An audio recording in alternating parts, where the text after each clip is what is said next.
What is going on, guys? And welcome to the RAD Lab, a podcast found on delving deeper into topics to help you become a better athlete. It's a platform for athletes, coaches, and clinicians from our community to share their stories and experiences to give you guys a better idea of how you can become the best version of yourself.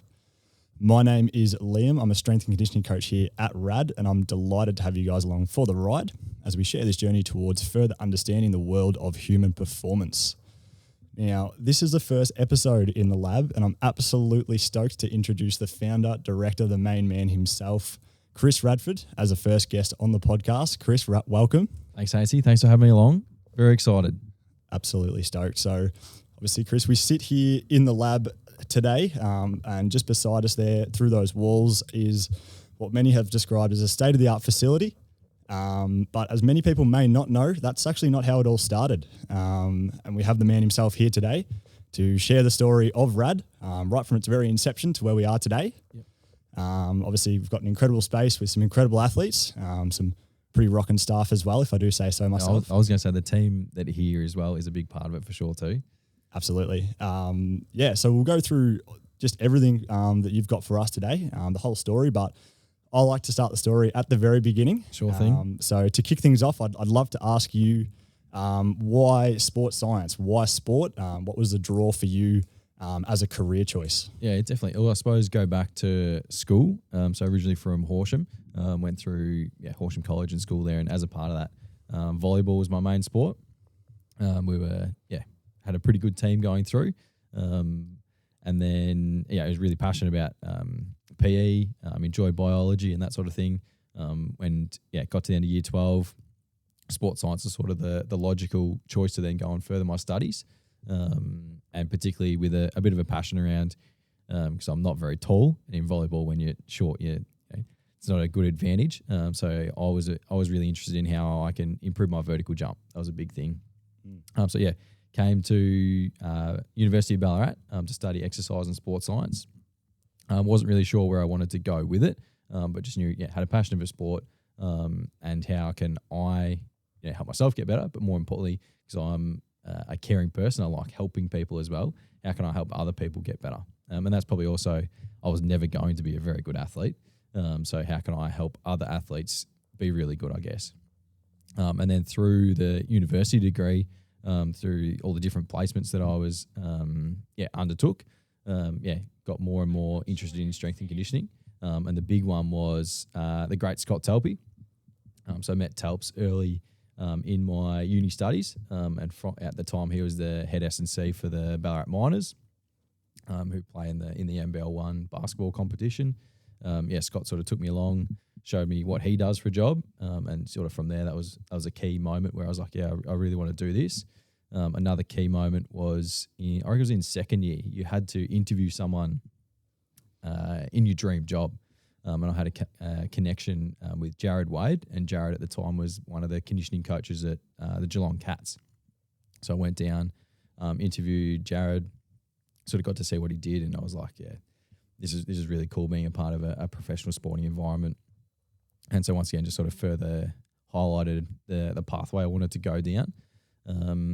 So continued along. The other key placement that I did in my third year as my major placement at uni was with the North Ballarat Rebels in the TAC under 18 competition. I was lucky enough to get an assistant strength and conditioning job role there.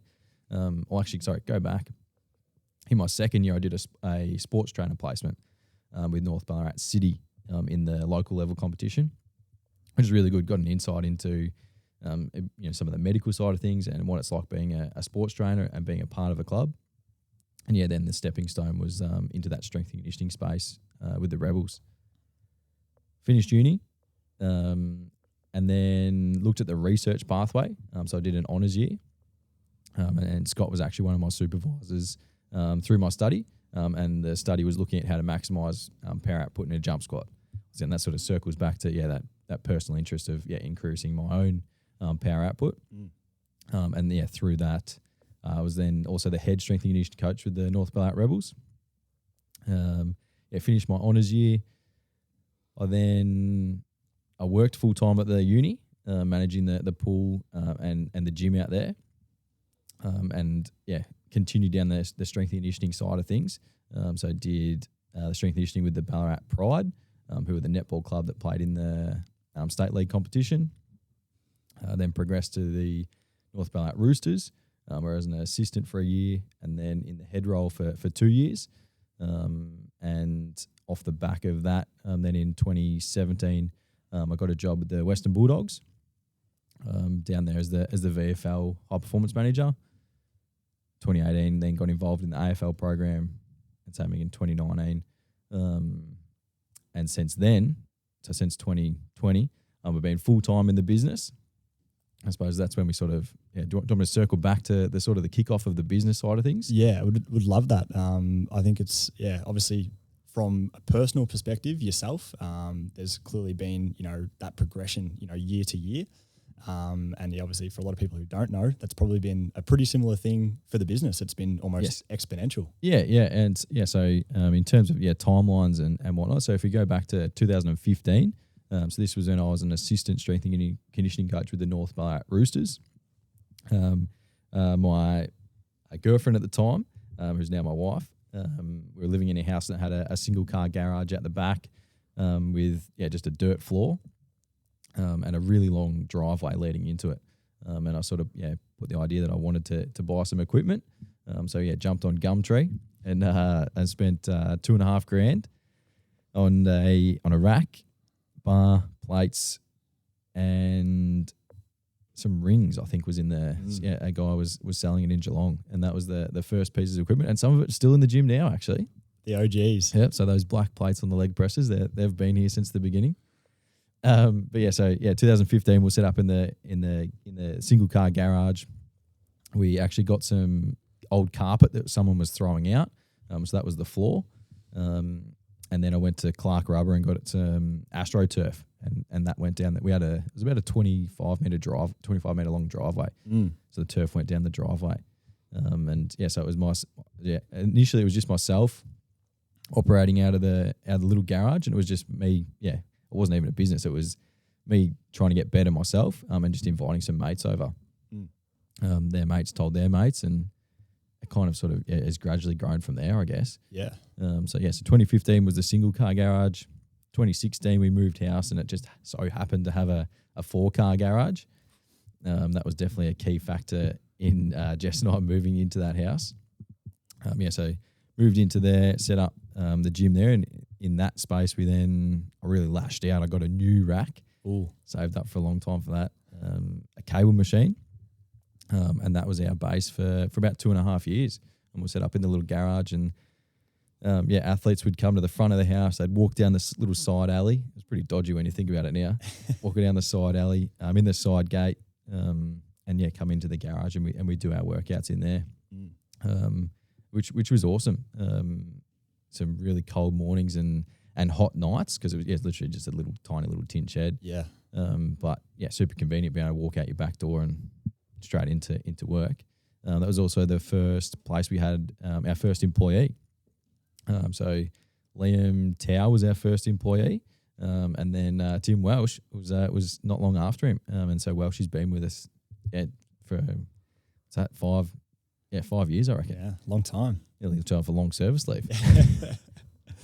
So it was really cool working in the garage, and I can't forget our dog too. So Jimmy. He would follow me around everywhere and loved being a part of it all.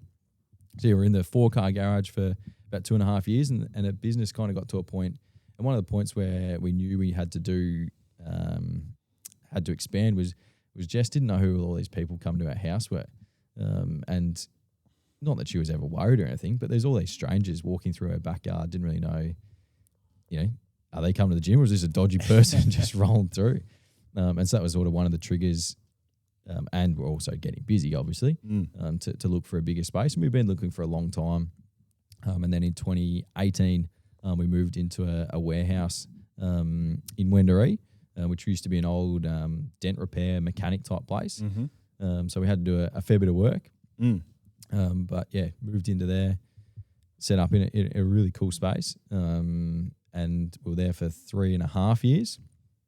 In that period, our team just kept growing as the demand kept growing as well. And then 2020, December, pretty much exactly today, actually, Haintz. There you go. 12 months ago today, we moved into our Unreal precinct here, attached to Selkirk Stadium in Wendouree. And our team, so we now have 16 people on the team from a staffing point of view, across strength and conditioning, physiotherapy, dietetics, and some administrative help as well. And that's sort of, I'll probably ramble a little bit, but that's the story of it all. Awesome. I'd like to have a chat about the different sort of parts of the industry that you've gotten into through RAD itself. But just before that, something that really stood out to me from there was obviously, it's always good to start a business. It's always exciting. It's probably quite nerve-wracking, but particularly so when you are sort of doing that by yourself. So going out, by yourself, putting yourself out there, that's obviously really challenging. Talk to me about the support that you had from, say, Jess. Obviously, that's a massive factor. Yeah. Tell me about how that sort of worked with you guys, your relationship there. Obviously, for you to say, this is what I want to do. Her clearly, obviously, I'm sure being very supportive about it. But how did that dynamic sort of change over time? Yeah, well, I suppose at the start it was very much, we were just taking cash in hand, and it was more of a hobby than anything, I suppose. When it got to the point where I wanted to step away from full-time work at the university and that sort of thing, that was when, Jess and I had a conversation around, so she was working as a nurse at that time, and then she became a midwife. And it was, look, I won't lie, it was really tough for probably 12 or 18 months where we pretty much relied on Jess's income. Anything that came in from the business would just stay in the business. I think, for the first, at least the first 12 months, I don't think I drew out more than probably $400 a week. Everything else would just go back in. And so that way, we could just gradually build up all of our equipment that we wanted. It would just be work hard, save money. I really want a cable machine. Yep, go buy the cable machine. I would not have been able to do it without Jess, both as a partner, but also she was the breadwinner. So particularly in that early phase, we would not be here if we hadn't gone through that. At the same time, that was when you really hustle and just do whatever you can to make things work, I suppose. It wasn't easy, but we wouldn't be what we are now without it, I guess. Yeah, absolutely. No, that's fantastic. Back on track to where we were. So obviously starting out just by yourself in the garage, and then as you sort of grow with the business, obviously more people coming on board, which also means more skills that you have access to. So different things that you can sort of take control of there. So obviously starting off as mainly S&C, injury rehab, but now we sort of have a lot more to offer here, at the RAD Centre where we are right now. Obviously we've got our S&C, we've got injury rehab, physiotherapy, dietetics. Was this something that you were sort of always looking to get into, or is it something that sort of just almost fell into place with the progression of RAD itself? It's probably a bit of both, and probably my exposure to professional sport, semi-professional sport, seeing what happens at that elite level. It was always a dream, and another thing coming from Ballarat. Ballarat's a country town, but Horsham's regional. Horsham is a remote town. No, Horsham's not remote. It's even more regional. And we always used to, the kids in the big smoke, they get, kissed on the bum a little bit with all the they have easier access to specialist services. And when you're in the country, you have to travel to get access to that stuff. So it was always in the back of my mind, how can we support local athletes, wanting to push as high as they can without having to go to Melbourne. And so as a part of that, how can we put everything in one spot to help these athletes the best? And to do that, we need strength and conditioning, we need good physiotherapists, we need the dietetics, we need the sports science stuff. So it's almost trying to create like a regional institute of sport, really.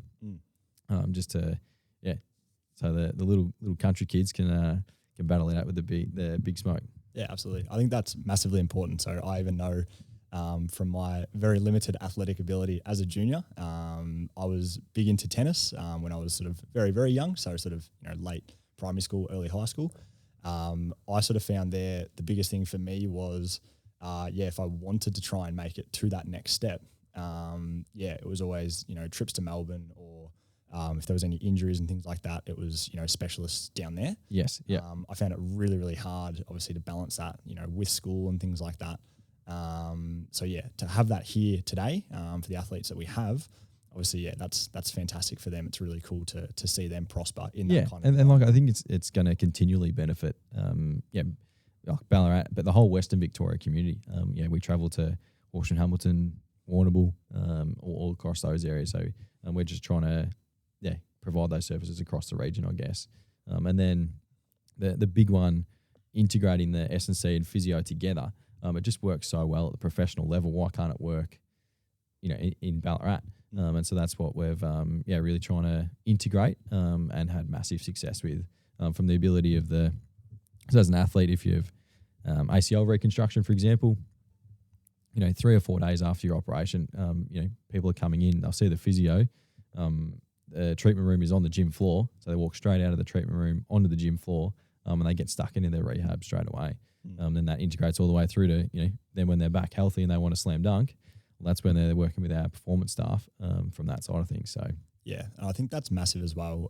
Even just anecdotally being on the floor, I can only imagine what that's like for people going through their rehab and just the environment that they're in. Like, we're so lucky that the community's almost sort of grown itself. Like it's almost a living thing in and of itself without our sort of overlook or anything like that. So the athletes that are in there, the people that are in there are always, super friendly, super driven. And obviously for someone who's, unfortunately gone through something like an ACL or any sort of major operation, something like that, and they're starting their rehab, to be in that environment is obviously, so helpful, so important to your success. Yeah, well, and particularly if we just stay on the rehab side of things, like, rehab's a really lonely place. And so if we can create a friendly, welcoming environment where there's like-minded people all driven to, make themselves better, but also to help each other out, it's really supportive environment, and that's why they get the success that they do, which is really cool. Yeah, absolutely. Chris, I wanted to also touch on just some lessons that you've taken personally. Obviously, we've had the story of Chris, so how you've sort of come to where you are today. Yep. But obviously within that as well, it's important to kind of consider, I guess, how your experiences and the experiences of the people around you have impacted the business in the long run. So just give me some examples. What are some things that you've sort of learnt from different environments that you've been in personally, and how have you sort of adapted that into the world of RAD, the business world? I suppose the number one thing I reckon is the importance of relationships, and that's both with coach to athlete relationship, but also within our staff, and a big thing that we the All Blacks always, they sort of go on about, no dickheads. And that's a sort of a similar principle in terms of when we're hiring, and even in terms of the people we like to work with. They just need to be a really good person, first and foremost. And I think that is then a flow-on effect of why we have such a good culture, both within our staff team, but then within the community that comes in and utilises our services. It just works really well from there. And I think that's something, probably from my parents, I guess, always just be a good person. And sort of puts you in good stead. Yeah, absolutely. And then probably some other ones is just the importance of, and flow off the back of being a good person, just maintaining good, or to grow your network, be a good person, and you'll sort of be introduced to lots of good people along the way, and be happy and open-minded to take advice from everyone. And you sort of just take bits and pieces to then apply into your own setting. Yeah, that willingness to learn, I think, is massive, not just from an athlete's point of view, but also from a coach. I know myself coming in here, young coach, when I was first starting off, and obviously, we hear it a lot, but, great people make great coaches. And, I was fortunate enough to be in that environment at the time and grow not only as a coach, but as a person. Yep. But I think the biggest thing, for everyone in that environment is just that willingness to learn, to really sort of try and be better and have the humility, I suppose, to take that step back and listen to what people have to say, and really sort of try and apply it. Yeah, and I think probably the other thing is, from my personal point of view, realising that, for myself to grow and for the business to grow, keep surrounding yourself with really good people. I know that's sort of cliche and whatnot, but it works. Yeah. If I'm no good at something, that's why I keep surrounding myself with all these other good people, and that's how we can keep expanding and growing from there. Identifying strengths and weaknesses, and then trying to capitalize on that from there. Absolutely.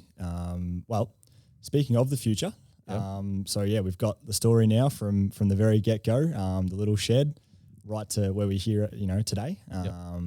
What does the future look like for RAD? So obviously we're kicking off here with the podcast. It's very likely we'll, have world domination with that in a few months' time, I'm sure. Hopefully there's an episode 2. That's But yeah, look, obviously now that you're in all these different, facets of the industry, and you're starting to really flesh out what you want RAD to look like, what does the future hold? Well, I think for a start, it's capitalizing on all the good work we've done over the past, what's it sort of been, 5 or 6 years. And at the moment, we still feel as though we're laying the groundworks, and everything's just starting to get. It's almost like a bit of a flywheel effect. Hopefully, we're putting in so much time building a really strong foundation. That's something that's really important to us. Strong foundation with staff connections, with systems and processes, and all that sort of thing. Because our number one focus from us is when an athlete walks in the door, every single person on our team knows their name, what sport they play, their dog, did they go surfing on the weekend, they hurt their little toe. Like, we want to make sure everyone knows that. And so we've got these good systems and processes in place to then enable us to keep growing from there. So nail what we're doing in Ballarat, but then also helping the rest of the Western Victorian region. So at the moment we're going to Horsham every fortnight. What that looks like in the new year, we'll flesh out in the coming weeks. But a big focus for us is just to keep helping as many people as we can who want to be their best. That's the other thing. So, we specialise in optimising human performance. That's sort of what we like to say we do.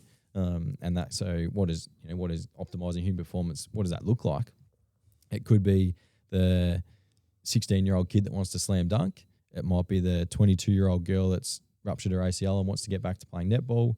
Or it might be the 40-year-old guy who wants to run a quicker lap of the lake. We just want to work with driven, motivated people who want to be their best, because I think that's how that elevates us as a staff to be our best, I guess. Mm. Yeah, I think the big word there that probably stood out for me was just the care.